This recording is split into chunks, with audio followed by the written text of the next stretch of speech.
The death game concept, the idea of pitting a whole bunch of people against each other all for the sake of one reward at the end, or in some cases, just to survive.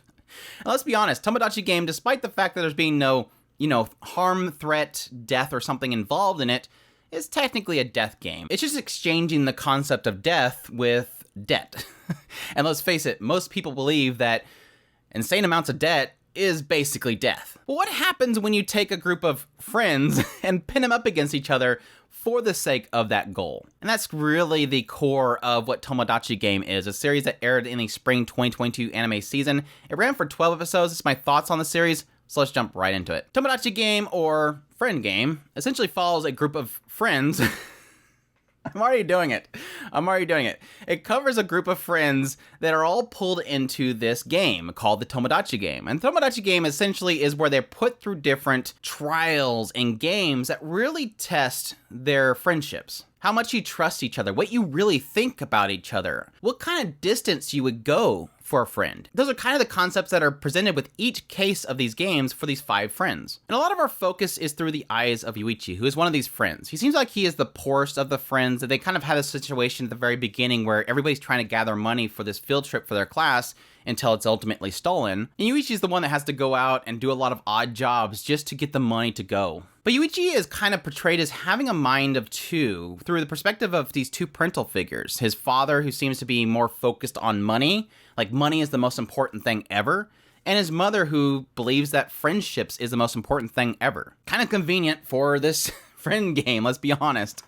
Kind of insinuates that maybe the parents were involved in it too, because it seems like it's clearly stating that this is a thing that you're going to face inside of this game. Because yes, as these 5 kids are kidnapped and brought to this facility, they are presented with the Tomodachi game, which is essentially each of these games, one by one, that really challenge them as friends. In the first segment, you have this Kokiri game, which is almost kind of a Ouija board kind of thing for those that are not familiar with that, where they're asked questions and they each have to put their finger on this coin. And yes, somebody really thinking that they want to answer this way will probably push the coin that direction. So it seems like there's a little bit of a magic element added here, because obviously this system knows what these guys are actually thinking, and they're almost being pushed in a direction that might be counter to everybody else. But then again, that's that whole aspect of trust. Do they trust each other really in the end, as they each have these cards, and these cards might tell them to do something that might be counter what everybody else is thinking. And this continues as they get in the next game, where each one of them is able to write things on cards that is ultimately voted on to see if it's true or not. Basically gossip. These lies or truths about each other that are trying to keep secret. And this is ultimately pulling and pushing them in different directions on who of this group might be a mole, who brought them there because somebody had to sign them up for it, so somebody has a debt. And equally, in the end, who's going to burden this debt, as each one that they play will often, based on scoring, push debt upon somebody else. So my thoughts on Tomodachi game. I think of all the death games, I believe this is one of the better ones. I'm mostly in the fact that I think that there was some really interesting twists and turns throughout the series. And I think, honestly, for a lot of it, it's because the main character isn't a total spaz. Like, the main character is willing to do something. Now, that can be off-putting to a lot of people. It was semi-off-putting to me, additionally, as I never really...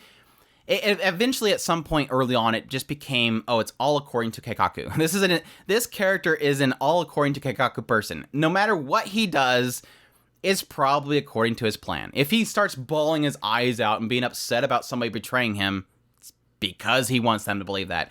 So it really turns into one of those things really quickly. You really don't trust anything Yuichi does because you know it's according to his plan. So there is an element there that makes it a little more difficult to watch him as a main character. But again, it's a lot more interesting than having a main character who's just sitting around whining all the time and saying we shouldn't be doing this as friends. No, he really quickly establishes, I need to step forward and do something because these other guys, I can't trust them to do it. It's not as if I believe that he doesn't like his friends in the end. It's just one of those things where he realizes very quickly, this game's tearing us apart, and I'm not going to let this game win. He wants to destroy the game itself, and so Squid Game-ish type of thing. But I think the biggest issue this show really faces is that, for one, at the very beginning, I really didn't believe these characters were friends. Like, it jumped so quickly into this whole game that I never got an idea of, are they even friends? It seems like they just hate each other. Like, from the get-go, it doesn't seem like these people act like they're friends. They don't seem like they know each other very well. they all seem like they're already at each other's throats from the very beginning. So I'm like, so they failed the Tomodachi game in the end. I don't know.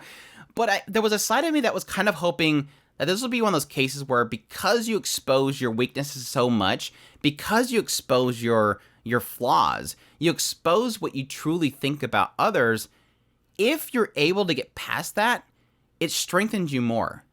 Because you finally got out that you don't like this aspect about this person, they finally realize, okay, I gotta stop doing that, and then you both become stronger friends. And that was kind of where I was hoping that the direction would go.